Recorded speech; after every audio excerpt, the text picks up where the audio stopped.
लोकसभा चुनाव में लगभग 119 दिन बचे हैं, लेकिन लोकसभा चुनाव से पहले राजस्थान का समर गहराने लगा है। 25 नवंबर को राजस्थान में चुनाव है, मगर मतदान से पहले ईडी की कार्रवाई ने सियासी लड़ाई को बढ़ा दिया है।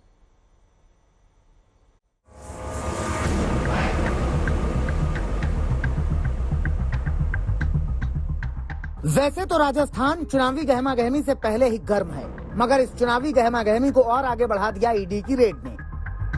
ईडी के राडार पर दो बड़े चेहरे थे। पहले थे मुख्यमंत्री अशोक गहलोत के बेटे वैभव गहलोत और दूसरे थे कांग्रेस के प्रदेश अध्यक्ष गोविंद सिंह डोटासरा।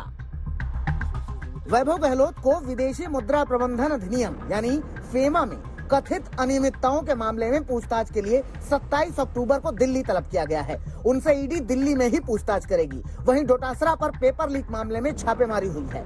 इस छापेमारी के बाद सियासत सुलगनी थी तो सुलगी। टारगेट तो मोदी कर रहे हैं, टारगेट मोदी तो कर रहे हैं, क्योंकि मोदी जी हो अमित शाह जी हो, सरकार गिरा नहीं पाए राजस्थान के अंदर। वो जनता हमारे साथ में है। ईडी का दुरुपयोग करो, सीबीआई का करो, कोई फर्क नहीं पड़ने वाला है। और आज इन्होंने जो किया है, प्रदेश कांग्रेस कमेटी अध्यक्ष के ऊपर हमला किया है, जनता इनको बख्शेगी नहीं। अशोक गहलोत कह रहे हैं कि केंद्र सरकार और बीजेपी उन्हें टारगेट कर रही है, जबकि उनके बेटे वैभव गहलोत का मानना है कि चुनाव में हार के डर से केंद्र सरकार उन्हें टारगेट कर रही है, क्योंकि उनका मामला तो 12 साल पुराना है।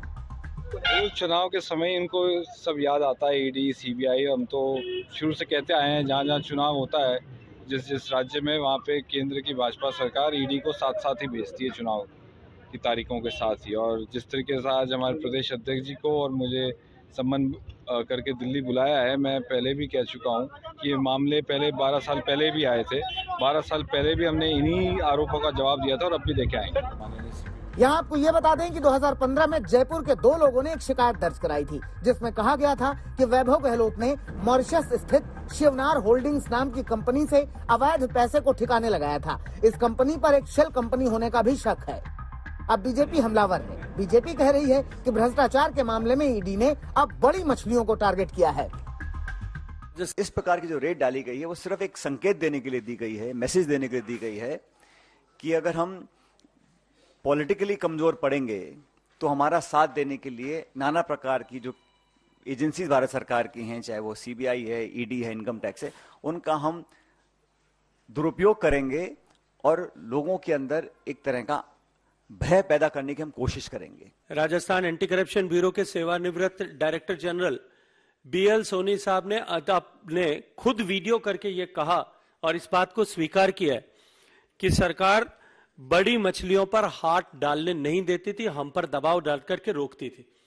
अब जब इस प्रकरण से जुड़ी हुई बड़ी मछलियों पर ईडी ने कार्रवाई करना प्रारंभ किया है, तब निश्चित ही सरकार में बैठे हुए लोगों को अपनी धरातल हिलता हुआ प्रतीत होता है, अपनी धरती धूसती हुई प्रतीत होती है, अपनी कुर्सी खिसकती हुई प्रतीत होती है। और इसके चलते हुए वो ध्यान भटकाने के लिए इस तरह की फौरी प्रतिक्रियाएं करते हैं।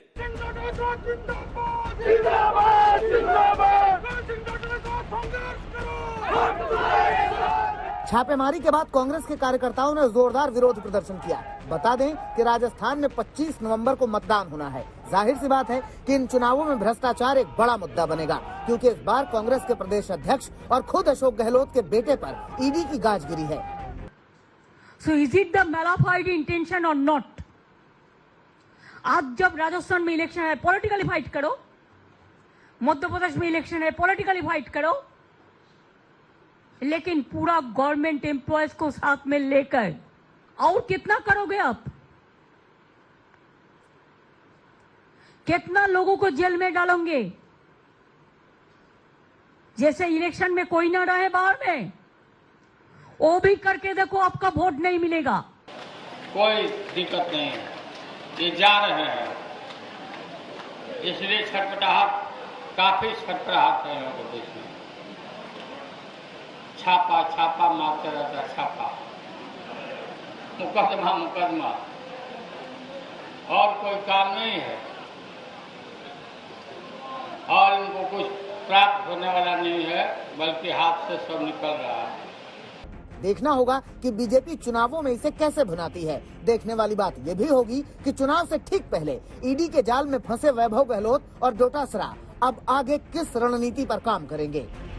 जय किशन के साथ देवंकुर वधावन, जयपुर, आज तक।